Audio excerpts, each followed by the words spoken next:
So you're getting into a role at a time when there's a lot of moving parts within the agriculture industry, a lot of money being floated around, and a lot of projects that have been set in place. How optimistic are you of the current role?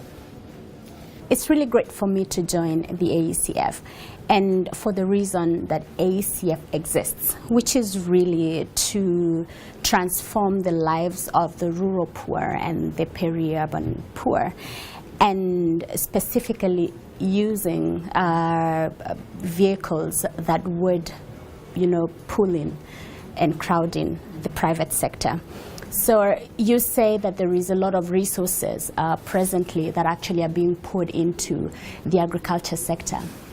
I do not really know that we have gotten to a point where we are certain about the tools and the instruments that actually can ensure that these resources are deployed in a manner to make a difference for the very people who today do not have a say and do not have a chance at life. And I'm hoping that as stakeholders we will be bold and courageous to look at the instruments of financing especially that ensures that these funds are going ahead and causing systemic changes in the agriculture sector, but also in the other sectors. At the AECF, for example, we finance early stage, high risk, innovative businesses that sometimes may not be in a place to repay at market rates. So they cannot access commercial capital because they are not ready, their model is not tested. But we are good at identifying those businesses that can be revolutionary and can possibly at a time not be attractive to a commercial investor, but for us there is something that is attractive about them. What kind of businesses are these? These are private sector businesses who actually are having models or ideas that can actually penetrate through to the rural communities and provide a chance at a change of livelihoods for the rural households. I will give you an example. We funded Ethio Chicken in Ethiopia. And Ethio Chicken today is reaching 2 million households. They, sell chicks to rural farmers, and we funded them to the extent of $700,000, and they were in one of the regions in Ethiopia. They have expanded into, Addis and many other regions. And we are not talking just about the 2 million lives and just the incomes that have been generated as household level, the change of lives to the women and the children who are able to school. But we are talking about a business today that is enabling conversations with government on policies that actually will serve the smallholder farmer. And that's what we're talking about. It's about finding a business that will be able to demonstrate to other businesses that it's doable, that there is a case for that type of business, so there is replication. And then actually that there is an important part, which is servicing the areas that traditional sources of capital wouldn't have touched. Right. No bank today would do what we did in financing future pumps.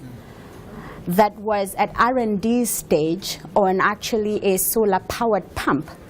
And we took them through that stage. They were able actually to get out to the market a product that today is being distributed not just in Kenya but another 9 African countries, and has enabled other solar-powered pump businesses to actually come in. Right. And then there is now farmers who say, for the reason that I can be able to pump water, I'm able to actually plant throughout the year, and I'm saving $137 per season. Of course, now as we go to the theme, Grow Digital, we need to worry about the sustainability bit. And I know you're very particular about that. There's a lot happening, but we need to make it sustainable. When we talk about the digital scheme of things, does the conversation around sustainability change? I actually think that we just need to be able to bring in different players who can be able to map the market well, and every one of us plays in their space.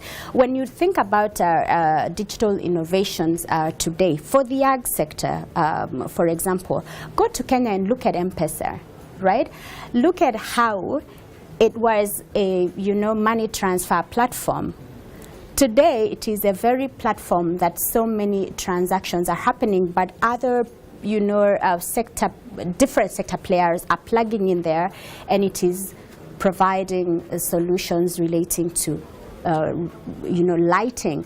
So you're able to get a light, and by virtue of getting that household solar item, you pay through that particular platform. There is the farmers are able right now to use just social media platforms to be able to source for market for their produce.